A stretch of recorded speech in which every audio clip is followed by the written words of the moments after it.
کر آج امت مسلمہ کے اندر میلاد پاک کی محفلیں منعقد کی جائیں تو جہالت جڑ سے ختم ہو جائے۔ ہم مسلمانوں کا سب سے بڑا دشمن جہالت، اور پھر خاص کر ہم سنی عقائد رکھنے والوں کا تو سرے سے سب سے بڑا دشمن جہالت۔ ہمیں اپنے مسلک کے بارے میں معلومات ہے، ہمیں اپنے دین کے بارے میں معلومات ہے، جو سب سے ہمارے بڑے دشمن یہی ہیں۔ تو ان اصول کو مد نظر رکھیے کہ اللہ کا حبیب جب دعا فرمائے اور یہ فرمائے کہ یہ شاد رہے آباد رہے، جو میری بات سنے اس کو پکائے بھی اور آگے پہنچا دے، کیا اس دعا کی قبولیت میں کوئی شک؟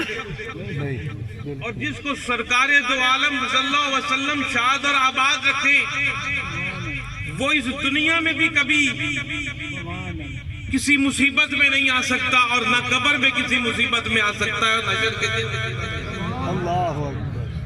یہ نقطہ پتا لو کہ ایسی محفلوں میں بیٹھ کر جو سنا جائے اس کو پکایا جائے، اس پر عمل کیا جائے اور اس کو آگے پہنچایا جائے۔ دین کی اشاعت اور تبلیغ کا کام خالی مقررین علماء کرام اور مشائخ اعظام کا کام نہیں ہے۔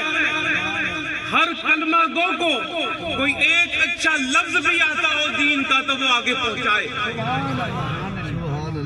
ہو سکتا ہے کہ براہ راست بات سننے والے کی بجائے جب آپ کسی اور کو آگے جا کر بتائیں تو وہ عمل میں آپ سے بڑھ جائے۔ جب وہ عمل میں آپ سے بڑھ جائے گا تو اس کا جو عمل ہوگا اس کے ثواب میں آپ شریک ہیں۔ سبحان اللہ، سبحان۔ ذرا غور تو فرماؤ کہ جب آپ گفتگو سنو گے، میں جو آپ کے سامنے گزارشات کر رہا ہوں، میں اپنی کوئی بات نہیں کر رہا، اللہ اور اس کے رسول کی بات کر رہا ہوں۔ آپ جب اس بات کو سمجھیں گے، اختیار کریں گے، عملی میدان میں اس کو اختیار کریں گے اور پھر اس کو اگلے تک پہنچائیں گے، تو آپ کی بات سن کر جو آگے عمل کرے گا وہ آگے پہنچائے گا، وہ آگے پہنچائے گا، 40,000 میں 100 آدمی تک پہنچائے گا۔ وہ جتنے لوگ بھی سرکار کی اس بات پر عمل پیرا ہوں گے اس کی ثواب میں آپ برابر کے شریک ہیں۔ سبحان اللہ۔ اس لیے جب یہ ایسی محفلیں دین کی جہاں بعض لوگوں کو سکھائی جائے، یہ قسمت والوں کے حصے میں آتی ہے، ہر کسی کے حصے میں نہیں آتی ہے۔ یہ اس محلے میں بہت شمار لوگ رہتے ہیں، لیکن آپ قسمت والے ہیں کہ دور دراز سے آ کر یہاں بیٹھ کر حضور کے دین سیکھ رہے ہیں۔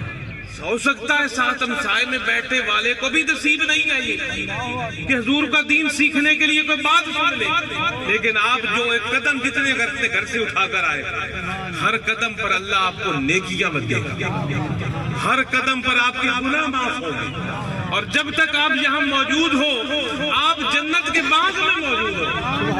ذکر اللہ کی محفلیں دنیا میں جنت کے باغ ہیں، اور جب تک آپ یہاں موجود ہو آپ کے گھروں کی حفاظت اللہ فرماتا ہے۔ سبحان اللہ۔ دین علم سیکھو، کوئی اچھی بات سیکھو، اس کو آگے پہنچاؤ۔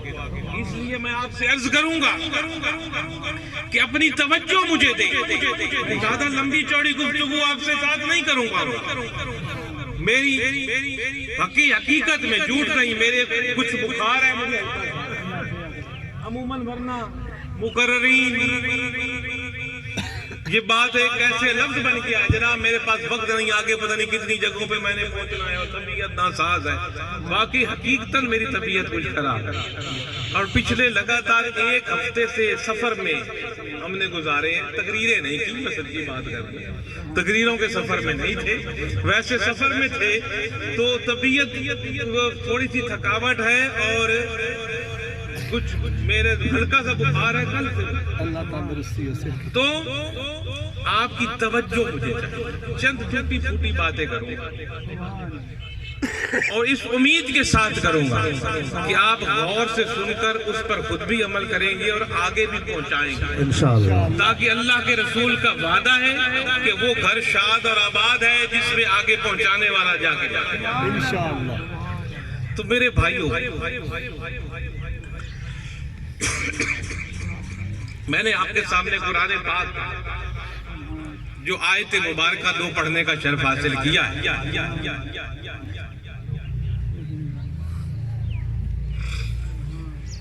پیر صاحب تشریف لا رہے ہیں، آ جائیں اسٹیج پہ، پھر ہم آگے گزارشات آپ سے۔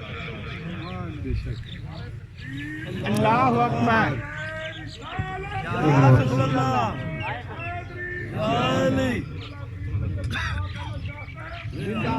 فیض حضور ناز جہاں، فیض حضور ناز جہاں، آستانہ عالیہ پیر سید محمد عبداللہ شاہ قادری، فیض حضور ناز جہاں، جیوے جیوے جیوے جیوے جیوے جیوے، فیض حضور ناز جہاں، فیض حضور ناز جہاں، نعرہ تکبیر، نعرہ رسالت، نعرہ حیدری، آستانہ عالیہ پیر سید محمد عبداللہ شاہ قادری، آستانہ عالیہ پیر سید محمد عبداللہ شاہ قادری، حضور پیر سید محمد فراز شاہ صاحب قادری۔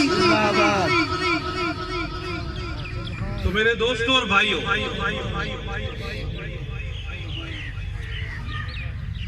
آپ کے سامنے میں نے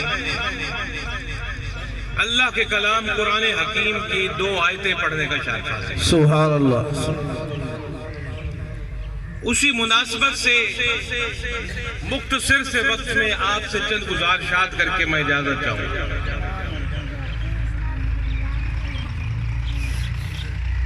بھائیو، اگر ہم تاریخ اسلام کو دیکھیں اور نبی پاک صلی اللہ علیہ وسلم کی مبارک زندگی کا مشاہدہ کریں تو ہمیں یہ نظر آتا ہے کہ آپ اور میرے رسول نے کبھی بھی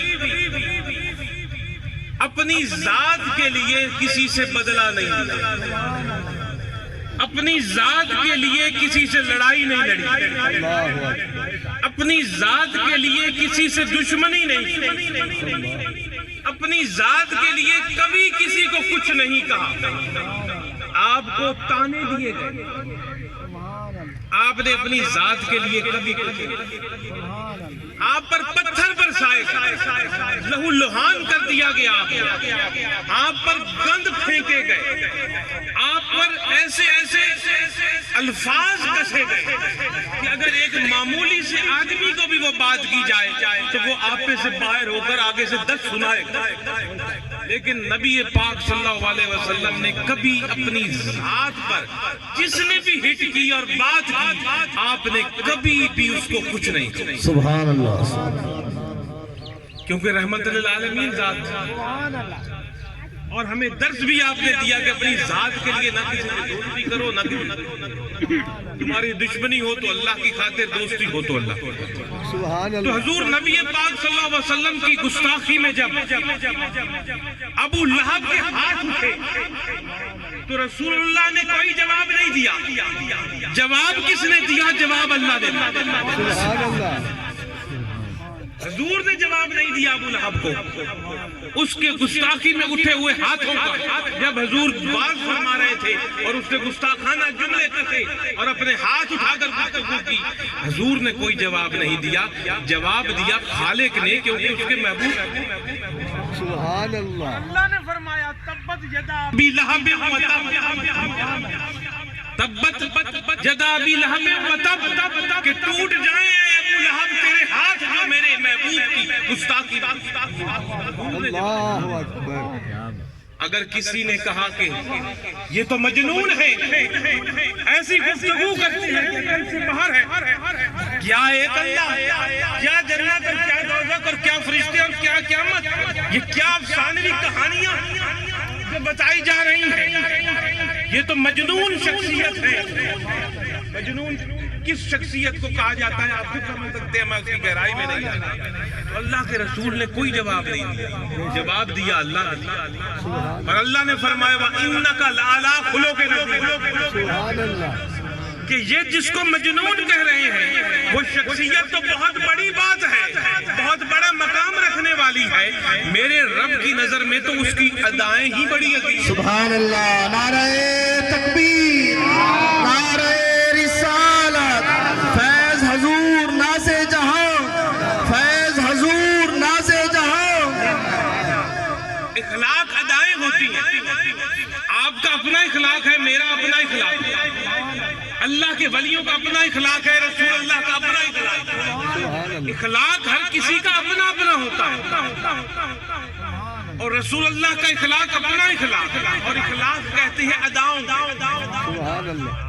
تیرا رویہ معاشرے میں بسنے والے لوگوں سے کیسا، تیرا رویہ اپنے خاندان کے ساتھ کیسا، تیری بول چال میں تیرے الفاظ کا چناؤ کیا، تجھے کوئی کسی بھی انداز سے بلائے تو اس کو کس انداز میں جواب دیتا ہے، یہ ہر بندے کی اپنی اندر کی فطرت اور اس کی عادت کے مطابق ہوتا ہے۔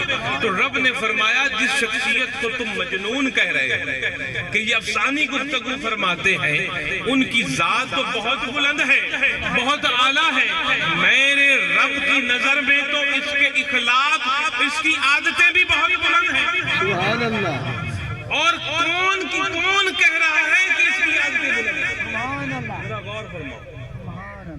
کوئی عام کہتا کہ اس شخصیت کی عادات بہت بلند ہیں تو اور بات تھی، اور اگر وہ اللہ کہے کہ جس سے بلند کوئی ہے ہی نہیں، جو اتنا بلند ہے کہ تمام بلندیوں کی انتہا ہے، جو اتنا پاک ہے کہ تمام پاکیوں کی انتہا ہے، جو اللہ سمجھ بے نیاز ہے، اس کو کسی کی پرواہ نہیں، وہ کسی کام کے کرنے میں کسی کا محتاج نہیں، وہ کچھ سوچنے میں کسی کا محتاج نہیں، وہ کہتا ہے تو ہو جا تو وہ ہو جاتا ہے۔ سبحان اللہ، سبحان اللہ۔ وہ کسی چیز کو بنانے میں، پیدا کرنے میں کسی بھی شخصیت کا یا کسی بھی ہستی کا محتاج نہیں ہے، وہ کوئی چیز بنانا چاہتا ہے، کہتا ہے بن جا تو بن جاتی ہے۔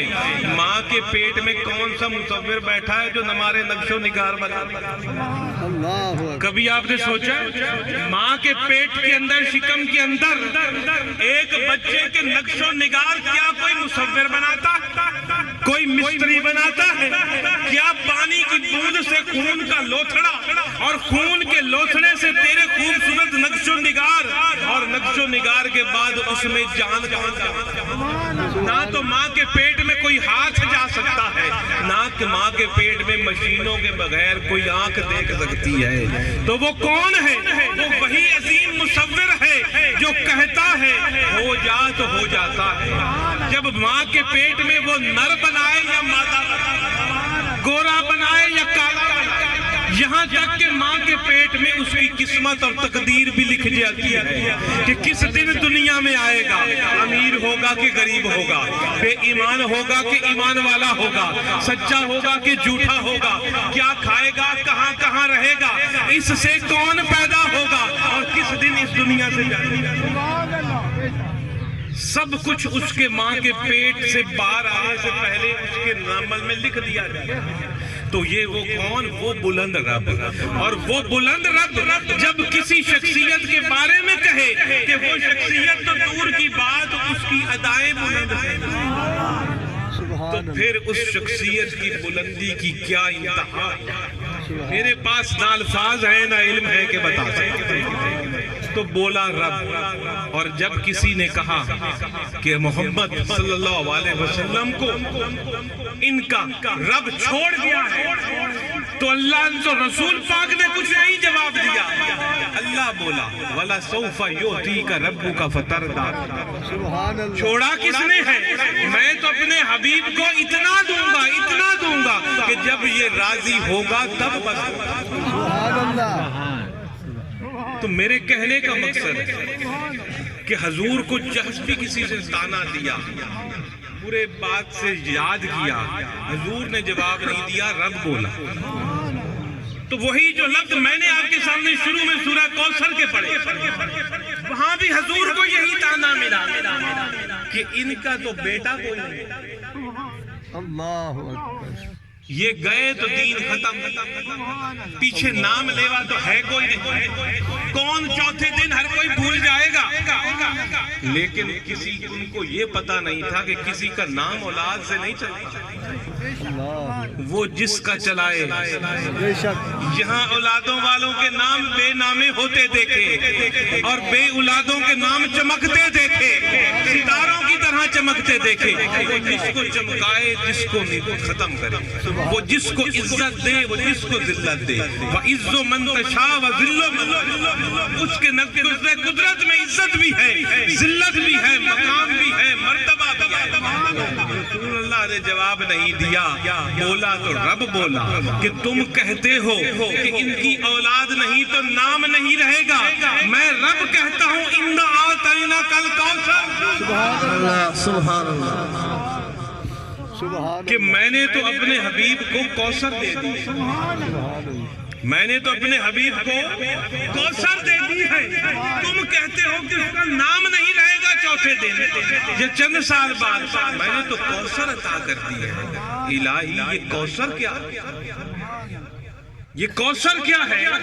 کوثر لفظ بے انتہا اپنی اندر ایک وسعت رکھتا ہے، سبحان اللہ، کسی ایک چیز کو کوثر نہیں کہا جاتا، ایک چیز کوثر نہیں ہے۔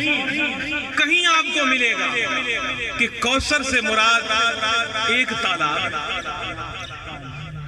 جو کہ حشر کے دن موجود ہوگا، اور اس سے جو ایک گھونٹ پانی پی لے گا وہ حشر کی تمام سختیوں سے دور ہو جائے گا، سبحان اللہ، اور وہاں بے شمار پیالے اور جو حضور کا عاشق ہوگا اس کو وہاں سے پانی کا پیالہ۔ سبحان اللہ، سبحان اللہ۔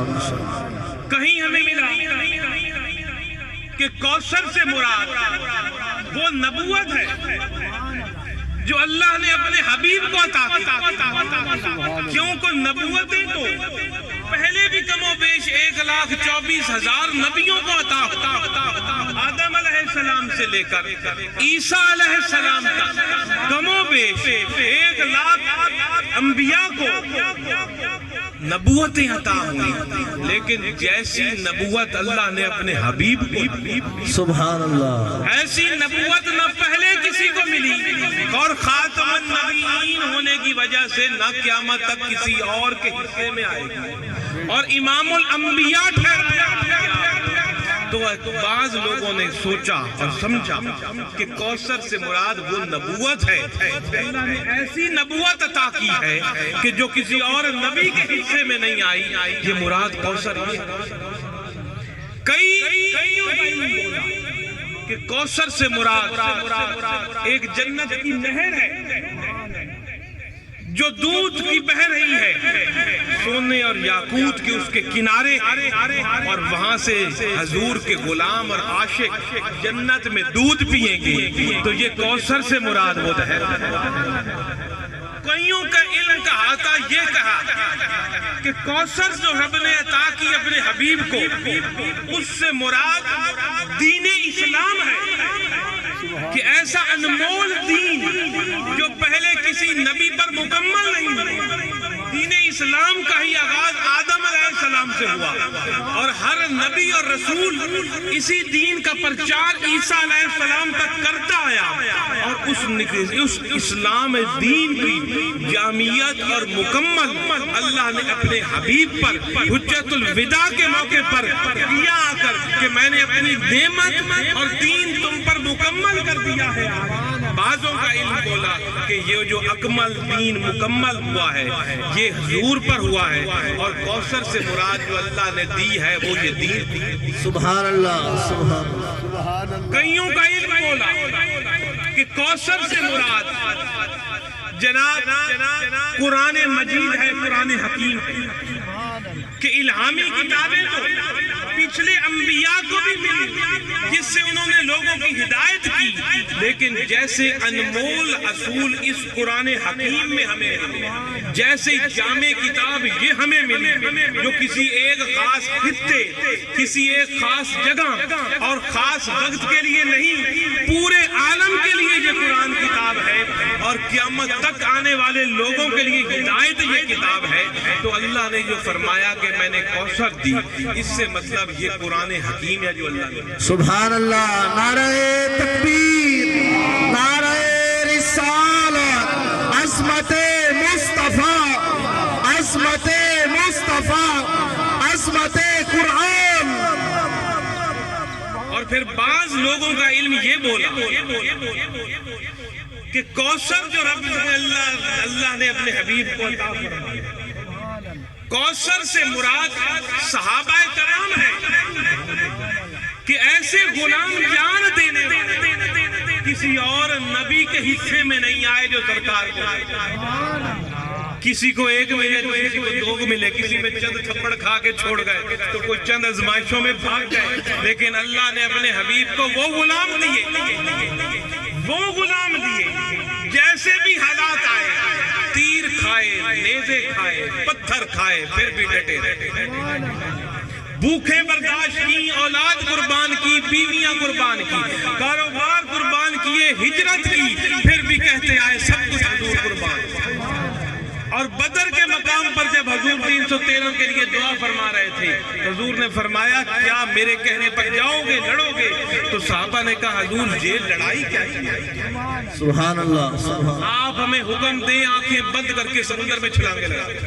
اللہ تو کوثر سے مراد کہ اللہ نے جو دیا اس کا مطلب یہ ہے کہ اللہ نے ایسے عاشق اور غلام اور جان نثار دیے کہ حضور وضو فرماتے تو وضو کا پانی نیچے نہیں گرنے دیتے، اپنے جسموں پر مل ملتے تھے، حضور کا اشارہ دیکھتے تھے، حضور کی زبان سے کلام بعد میں نکلتا تھا، وہ تابعداری پہلی شروع۔ سبحان اللہ، سبحان اللہ۔ حضور نے فرمایا رب بیت المقدس میں ہے، ادھر منہ کر کے نماز پڑھو، انہوں نے کہا ادھر ہے۔ حضور نے فرمایا اب بیت المقدس سے مسجد حرام کی طرف منہ کرو، کسی نے نہیں سوچا سمجھا، مسجد حرام کی طرف منہ کر دیا۔ تو کوثر سے مراد یہ وہ جناب ایسے عظیم المرتبت عاشق ہیں کہ جو ہر جگہ پر ڈٹے رہے اور ثابت قدم رہے، کوثر سے مراد ہے۔ اور کئیوں کا علم یہ بولا کہ کوثر سے مراد حضور کی اہل بیت ہے، حضور کی اہل بیت ہے۔ اہل بیت تو پچھلے انبیاء اور رسل کے حصے میں بھی آئی، لیکن ایسی اہل بیت جو حضور کے حصے میں آئی ہے، حضور کو عطا کی گئی، پچھلے کسی نبی کو نہیں۔ سبحان اللہ۔ اور اس اہل بیت نے ثابت کیا کہ ہم جیسا پہلے کوئی نہیں تھا، اور ثابت کہاں کیا؟ ثابت کربلا کے میدان میں کیا۔ سبحان اللہ۔ ثابت کربلا کے میدان میں دین کو اپنا خون دے کر، دین کو بچا کر، 6 مہینے کے معصوم بچے سے لے کر گھر کے ایک جوان کی قربانی دے کر ثابت کیا کہ ہم جیسی اہل بیت پہلے کسی کے۔ سبحان اللہ، نعرہ تکبیر، نعرہ رسالت، عظمت اہل بیت، عظمت اہل بیت، فیضان حضور ناز جہاں، فیضان حضور ناز جہاں، جیوے جیوے مرشد، جیوے جیوے جیوے مرشد۔ ابھی کوثر کے بارے میں اور بھی کچھ آگے باتیں ہیں، لیکن اگر میں اس کی طرف چلا گیا تو وہ سارا وقت یہی نکل جائے گا، اور جو آگے میں اگلی بات کرنا چاہتا ہوں وہ رہ جائے گا۔ کوثر کے بعد چلو مان لیا یا سمجھ لیں کہ کوثر سے مراد حوض ہے، کوثر سے مراد نہر ہے، کوثر سے مراد نبوت ہے، کوثر کا مطلب جناب قرآن ہے، کوثر سے مراد دین ہے، کوثر سے مراد صحابہ ہے، کوثر سے مراد اہل بیت ہے، جو بھی ہے آخر میں مفہوم اور لفظ یہ نکلے گا اِنَّا آتَيْنَا الْكَوْثَرَ کا کہ اے حبیب میں نے تجھے بے حد و حساب دے اتنا دیا کہ نہ اس کا کوئی حساب کر سکتا ہے نہ کوئی شمار کر سکتا ہے۔ کسی کے پاس اتنا علم نہیں کہ اس کا احاطہ کر سکے، کسی کے پاس اتنی گنتیاں نہیں کہ ان کو گن سکے، اس لیے کوثر سے مراد بے حد و حساب۔ اللہ نے فرمایا یہ کہتے ہیں تیری اولاد آپ کا نام لیوا کوئی نہیں رہے گا، میں نے آپ کو کوثر عطا کر دی، کوثر عطا کر دی، جہاں میرا نام ہوگا وہیں میرے محبوب کا نام۔ سبحان اللہ۔ عبادت وہ قبول کروں گا جو محبوب کی طرف سے ہو کر آئے، سبحان اللہ، سجدہ وہ قبول کروں گا جو اس ادا سے کیا گیا ہوگا جیسے میرے حبیب نے کیا، سبحان اللہ۔ نماز وہ مانوں گا جو اس طرف منہ کر کے پڑھی گئی ہوگی جدھر میرے حبیب نے سبحان اللہ۔ روزہ وہ رکھوں گا جو اس طرح رکھا ہوا ہوگا جیسے حبیب نے، سبحان اللہ۔ زکوٰۃ اور صدقات وہ مانوں گا جس طرح میرے حبیب نے بنایا، اور کعبے کا طواف وہ قبول کروں گا جس طرح میرے حبیب نے کیا۔ سبحان اللہ۔ ویسے کرے گا جا کر تو قبول کروں گا، بائیں سے دائیں دائیں سے بائیں پھیرے گا تو قبول نہیں کروں گا، کعبہ وہی ہوگا قبول پھر بھی نہیں۔ سجدہ تو میرا ہوگا لیکن اس انداز سے ہاتھ رکھ کے پیشانی رکھ کے کرے گا جیسے حبیب نے کیا تو پھر قبول۔ سبحان اللہ، تو میرے بھائیو بے حد و حساب عطا کرنے کے بعد، اتنی عظیم نوازشات دینے کے بعد کہ کس کا کوئی شمار نہیں، کوئی حساب نہیں، اب غور کرو قرآن پاک کے الفاظ پر جو رب نے اپنے حبیب سے، سبحان اللہ۔ وہ قابل توجہ لفظ ہیں، ہم یہیں پر رک جاتے ہیں، نعت خان یہیں رک جاتے ہیں، آگے نہیں بڑھتے کہ رب نے آگے کیا فرمایا، اور جب تک پوری بات نہ سنی جائے سمجھی جائے، پہلی بات اللہ اکبر۔ اور اس کی سمجھ آدھی رہ جاتی ہے۔ لوگوں کے تانوں کے جواب میں رب نے فرما دیا اِنَّا آتَيْنَا الْكَوْثَرَ، اور کوثر کی جتنی میں آپ کو تفصیل بتا چکا ہوں میں دہراتا ہوں، کیا حبیب میں نے آپ کو کوثر عطا کر دی، بے فکر ہو جاؤ، اس طرف سے کہ تیرا نام رہے گا کہ نہیں، وہ ذمہ میں نے اپنے لیا ہوا ہے، ایک قرآن کی حفاظت اور ایک تیرے نام کی بلندی رب نے اپنے ذمہ دی۔ سبحان اللہ۔ فکر کو چھوڑ دو، اگلا کام کرو جو میں تم لوگوں کے ذمہ لگا دے رہا ہوں، اور وہ کام ہے فصل لے رب کا ون۔ میں نے تو عطا کر دیا سب کچھ، اے حبیب اب تم میرا ذکر یعنی اللہ کے ذکر کو پوری دنیا میں پھیلاؤ، تبلیغ کرو، اشاعت کرو، لوگوں کو میری طرف بلاؤ، ان کو سکھاؤ دین، ان کو رب کے قرب میں لے کر آؤ، فصل لے رب کا ذکر پھیلاؤ میرا دنیا کے، ذکر سے مراد صرف مصلی پر ذکر بڑا وسیع لفظ ہے، میں جو عرض کر رہا ہوں یہ بھی ذکر ہے، جو حلال کماتا ہے اپنی اولاد کو کھلاتا ہے وہ بھی ذکر ہے، جو گھر سے صبح نکلے حلال کمانے کے لیے اور رات کو لوٹے اپنی اولاد کے پاس وہ پورے دن ذکر ہے، جو دکانداری صحیح ناپ تول کے ساتھ کرے وہ بھی رب کا ذکر، جو حکومت اللہ کی اطاعت میں کرے وہ بھی ذکر، جو بھی کام جس شعبے سے کوئی کرتا ہے شریعت کے تابع کرے گا وہ ذکر میں رہے گا۔ رب نے اپنے حبیب کو فرمایا اے حبیب میں نے تجھے کوثر عطا کر دیا، تیرا شان اور مقام اور مرتبے کی انتہا ہے، آپ بے فکر ہو جائیں، اس دنیا میں آپ کی کیا شان ہے، قبر میں آپ کی کیا شان ہے، حشر کے دن کل کیا شان ہوگی وہ یہ لوگ دیکھ لیں گے، آپ اپنا کام کرو، میرا دین لوگوں کو سکھاؤ اور میری طرف لوگوں کو بلاؤ۔ سبحان اللہ۔ فصل لے رب کا ونہر، اور جب آپ دین پھیلاؤ گے پھر رب نے ساتھ ہمت اور حوصلہ افزائی کی کہ جب دین پھیلاؤ گے اشاعت کرو گے تو مشکلیں ضرور آئیں گی، کبھی نہ سمجھنا کہ بندہ حق بات کرے گا تو آگے واہ واہ ہوگی، حق بات کرنے پر بعض دفعہ آگے سے پتھر بھی پڑتے ہیں۔ آج ہم کوئی دین کی خدمت نہیں کر رہے، خاص میں تقریر کر رہا ہوں آپ نعرے لگ رہے ہیں، بعض بات تو تب ہے کہ جب بندہ حق بات کہے نیزوں کی چھاؤں کے نیچے، حق بات کہے تیروں کی برسات کے نیچے، حق بات کہے گولیوں کے سامنے سینہ تان کے، یہ ہے حقیقت ذکر کی۔ اور حضور نے فرمایا کہ سب سے بڑا جہاد ہے ظالم حاکم کے سامنے حق بات ہے۔ آج ہم کہتے ہیں جناب دین پر چلنا بڑا مشکل ہو گیا، اکثر بات آپ نے سنی ہو، ہم میں سے کہتے ہیں جناب آج کل ایمان بچانا بڑا مشکل ہے، دین پہ چلنا بڑا مشکل ہے۔ یہ نالائق شاگردوں کے بہانے ہیں۔ کن کے بہانے ہیں؟ نالائق شاگردوں، جنہوں نے دین پر چل کر سب کچھ قربان کیا، ان میں سے تو کسی ایک نے بھی نہیں کہا کہ دین پر چلنا بڑا مشکل ہے۔ کیا کسی صحابی کا ایک قول دکھا سکتے ہو کہ انہوں نے کہا ہو کہ دین پر چلنا بڑا مشکل ہے؟ بلال تپتی ہوئی ریت پر لٹا دیا گیا، بلال سینے پر بھاری پتھر رکھ دیے گئے، حضرت بلال نے تو نہیں کہا دین پر چلنا بڑا مشکل ہے۔ صحابہ نے جب مکہ چھوڑا کسی ایک نے کہا دین پر چلنا بڑا مشکل ہے۔ بدر میں کسی ایک نے کہا دین پر چلنا بڑا مشکل ہے۔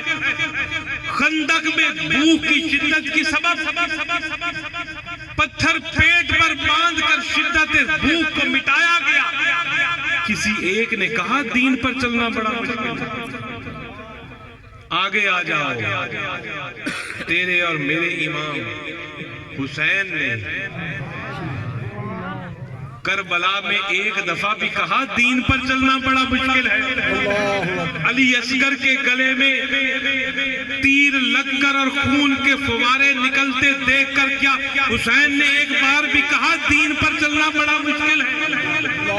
جوان بیٹے کی تڑپتی لاش کو دیکھ کر بھی کیا حسین نے ایک دفعہ کہا دین پر چلنا بڑا مشکل ہے؟ پیش کی قربانی اپنے تمام بچوں کی، دین پر چلنے کی بات نہیں کی بلکہ یہی کہا اللہ تیرا شکر ہے تو نے حسین کو اس قابل سمجھا کہ وہ قربانی دے، اے اللہ حسین کو ثابت قدم رکھ۔ یہی دعا آج